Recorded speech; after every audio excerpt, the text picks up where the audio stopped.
Bonjour à toutes et tous. Eh bien, je vous accueille pour cette nouvelle recette du druide, une recette bien appréciée des petits et des grands, la recette de la crème de marron ou de châtaigne. Alors, petit point sémantique tout d'abord, on appelle communément marron ce qu'on devrait appeler en fait une châtaigne.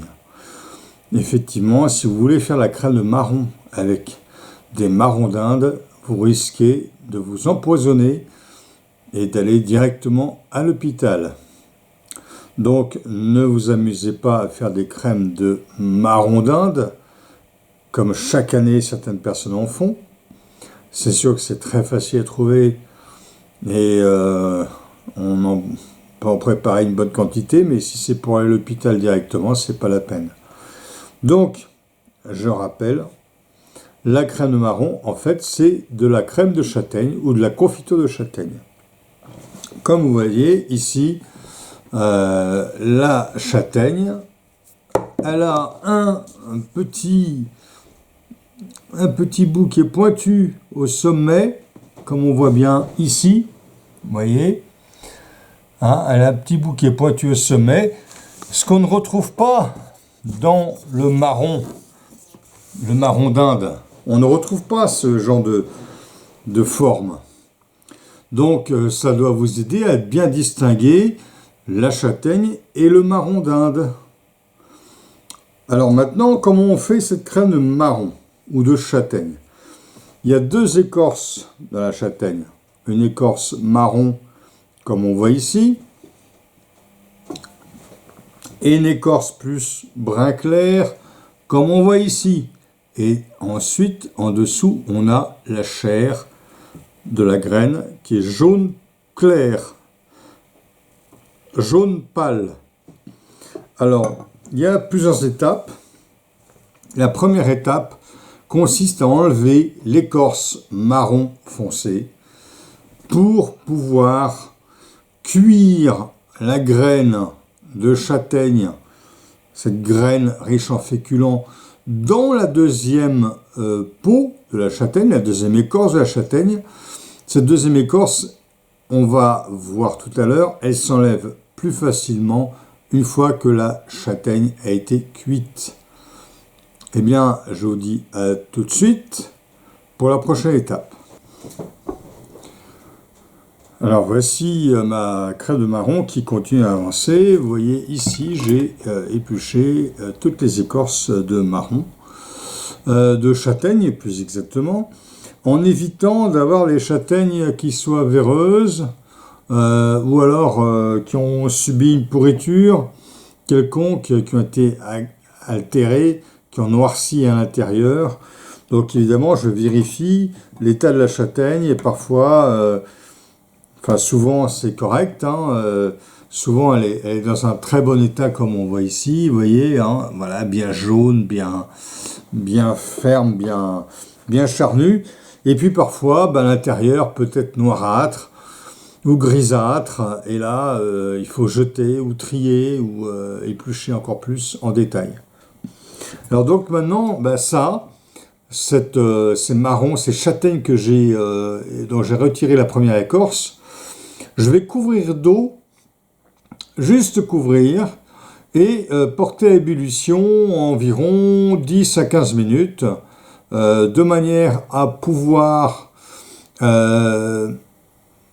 dilater la deuxième peau, de manière à mieux la séparer de la chair de la châtaigne. Car cette deuxième peau, vous voyez, on pourrait l'éliminer.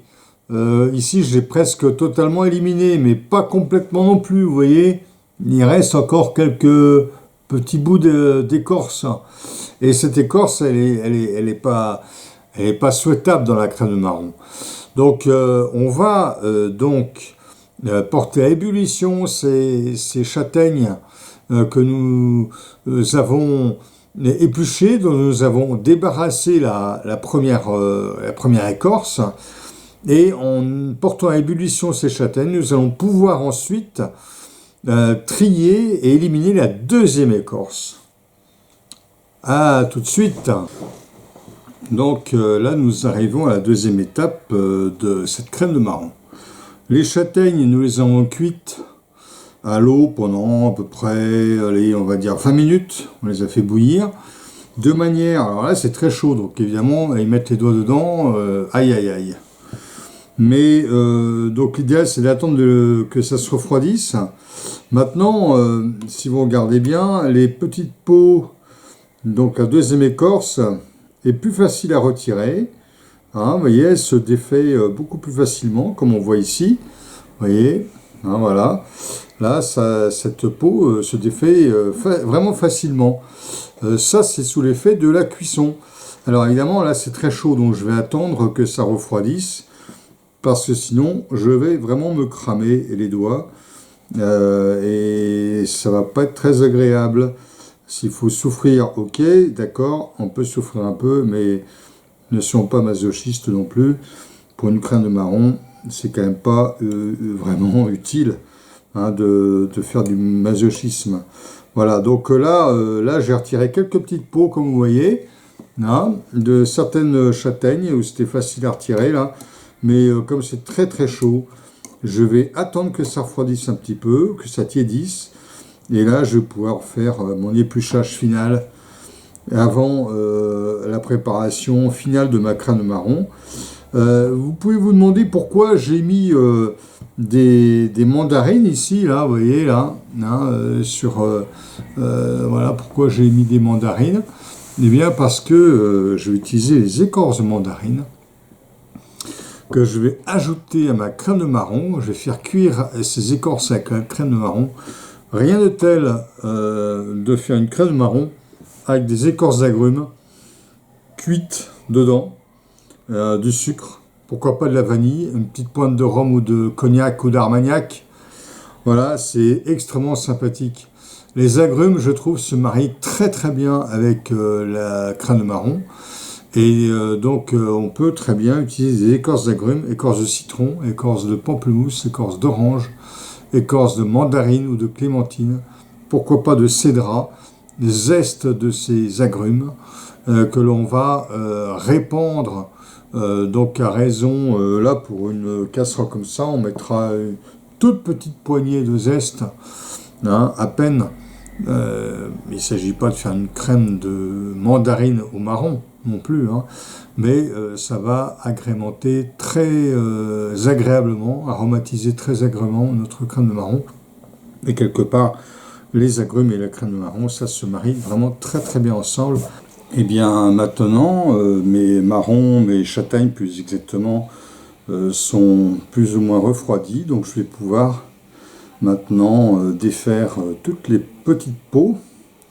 Ça prend un certain temps, donc je ne vais pas vous montrer tout ça devant la caméra, ce serait un peu fastidieux, mais il faut retirer toutes les petites peaux des châtaignes pour pouvoir ensuite passer à la phase suivante, c'est-à-dire la finalisation de cette crème de marron, de châtaigne, hein, cette crème que je vais ensuite cuire avec du sucre, bien sûr, hein, pour faire cette crème de châtaigne.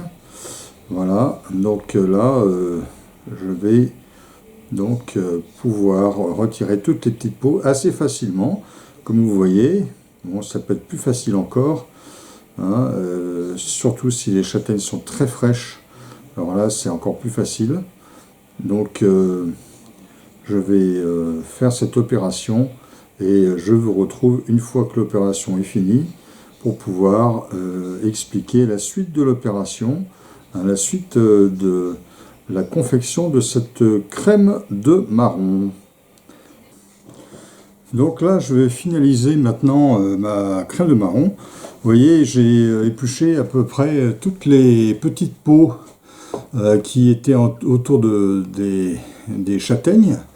Et donc, je vais finaliser en ajoutant quelques petits ingrédients pour aromatiser. Par exemple, du zeste de mandarine, comme on voit ici. Je vais essayer de récupérer de ce zeste avec un économe que vous voyez ici. Voilà, donc je vais en mettre, alors pas trop non plus, mais suffisamment pour que ça aromatise sympathiquement ma crème de marron. Voilà, je vais peut-être encore en mettre encore un petit peu. Alors on peut faire ça avec la mandarine, avec du citron, avec de l'orange, avec bien sûr du pamplemousse, la clémentine, pourquoi pas du cédrat si vous en disposez. Voilà, donc je vais encore en mettre encore un petit peu. Voilà, encore une petite portion de ces zestes de mandarine. Alors, utilisez la mandarine bio, bien sûr, non traitée ni avant ni après récolte, hein, sinon vous aurez des pesticides sur la peau, ce qui ne va pas être très comestible. Donc, utilisez de la mandarine bio. Il y a la très bonne mandarine de Corse, par exemple, hein, que vous pouvez utiliser. Mais toute mandarine bio sera tout à fait acceptable, bien sûr. Voilà, donc là, je pense que j'ai ce qu'il faut en mandarine. Vous voyez, hein, j'en ai mis quand même pas mal. Et puis, je vais ajouter du sucre, car la crème de marron, c'est sucré. Il y a du sucre à ajouter. Voilà. Donc là, j'ai mis à peu près la valeur de un verre de sucre, hein, ou un demi-verre, à peu près un demi-verre comme ceci, vous voyez, un demi-verre de sucre comme ceci. Après, plus vous mettez de sucre, plus votre crème de marron sera sucrée, plus cela fera du confit de châtaigne. Si vous ne mettiez pas de sucre, vous auriez de la purée de châtaigne, sans sucre donc, ajouté. Et plus vous mettez du sucre, plus vous faites de la crème de marron, ou crème de châtaigne, ou confit de châtaigne. Donc là maintenant, il ne me reste plus qu'à cuire cet ensemble à feu doux, tranquillement. Et on va écraser petit à petit les châtaignes cuites. Alors moi j'aime bien ne pas tout écraser pour laisser quelques petits morceaux de châtaigne dans ma crème de châtaigne. Après ça dépend des goûts, hein. Vous pouvez aussi tout à fait faire une crème de châtaigne la plus onctueuse possible, donc en la moulinant par exemple, hein, pour pouvoir faire une crème de châtaigne sans morceaux, sans petits morceaux de châtaigne. Donc après c'est à chacun son goût, hein. Voilà, donc là je vais maintenant mettre ma crème de châtaigne au feu doux. Eh bien nous voici maintenant à la fin de notre réalisation, et voici notre crème de marron, comme vous voyez, hein. Alors il y a des petits morceaux dans celle-ci. Comme je vous ai dit, moi j'aime bien avoir des petits morceaux de châtaigne dans ma crème de marron. Cette crème de marron, alors plus elle est sucrée, plus elle est de couleur marron foncé. Hein, ça, sachez-le. Si elle est un peu plus claire, c'est qu'il y a moins de sucre ajouté. Donc celle-ci, c'est une vraie crème de marron que je vais pouvoir déguster en dessert, dans une crêpe. On peut l'ajouter à une charlotte au marron ou la manger telle que. Eh bien, bon appétit!